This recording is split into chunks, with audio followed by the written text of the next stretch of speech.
Ibu dosen dan teman-teman, perkenalkan nama saya Melsi Rado, mahasiswa PGSD Universitas Nusa Cendana Kupang.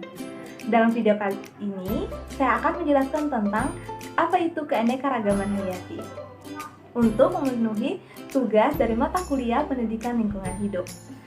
Yuk kita sama-sama saksikan penjelasannya. Pernahkah teman-teman melihat atau memperhatikan gambar-gambar seperti ini? Tahukah teman-teman, gambar-gambar seperti ini ternyata ada hubungannya dengan keanekaragaman hayati. Keanekaragaman hayati dibagi atas dua kata. Yang pertama keanekaragaman dan hayati. Keanekaragaman berarti bermacam-macam atau bervariasi, sedangkan hayati berarti mengenai hidup atau berhubungan dengan makhluk hidup. Jadi dapat diartikan keanekaragaman hayati adalah beragam variasi yang terdapat di makhluk hidup. Contohnya seperti beragamnya pohon mangga dan juga beragamnya kacang-kacangan, serta lain-lain. Keanekaragaman hayati dibagi atas 3 tingkat. Yang pertama ada tingkat gen, tingkat spesies, dan tingkat ekosistem. Yang pertama, tingkat gen.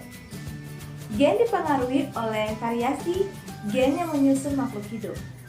Gen merupakan faktor pengendali sifat atau ciri suatu organisme yang akan diturunkan induk ke anakannya.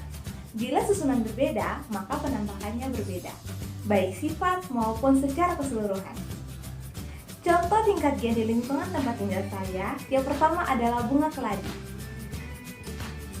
Bunga keladi ini memiliki warna yang berbeda-beda. Ini diakibatkan oleh gen pengendali sifat yang diturunkan dari induk ke anakannya berbeda. Selanjutnya adalah varian buah mangga. Varian buah mangga ini terjadi karena diakibatkan oleh gen pengendali sifat yang diturunkan dari induk ke anakannya berbeda, sehingga dapat menyebabkan varian buah mangga yang berbeda. Keanekaragaman hayati yang kedua adalah tingkat spesies. Keanekaragaman spesies merupakan keanekaragaman yang terjadi pada kelompok berbagai spesies atau jenis makhluk hidup.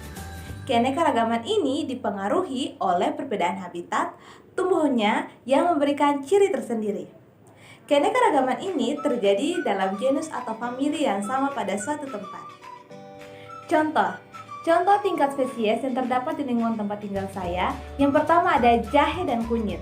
Jahe dan kunyit sama-sama masuk dalam famili Zingiberaceae. Yang kedua adalah pohon kelapa dan pohon lontar. Pohon kelapa dan pohon lontar sama-sama masuk dalam famili Araceae. Yang ketiga, saya ambil juga contoh kucing, harimau, dan sita.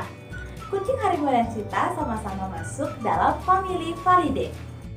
Perbedaan habitat inilah yang menyebabkan setiap tanaman, hewan tadi mempunyai ciri khusus dari setiap spesiesnya. Nah, tingkat keanekaragaman hayati yang terakhir adalah tingkat ekosistem. Setiap ekosistem memiliki ciri tersendiri dan berbeda satu dengan yang lainnya. Perbedaan ini didukung oleh faktor abiotik dan populasi organisme yang menempatinya. Contoh dari tingkat ekosistem yang terdapat di lingkungan tempat tinggal saya, yang pertama ada ekosistem rumput, ekosistem air laut, dan juga saya mengambil contoh ekosistem padang pasir. Nah, itu tadi pembahasan materi saya tentang keanekaragaman hayati. Sekian dulu pembahasan dari saya. Terima kasih.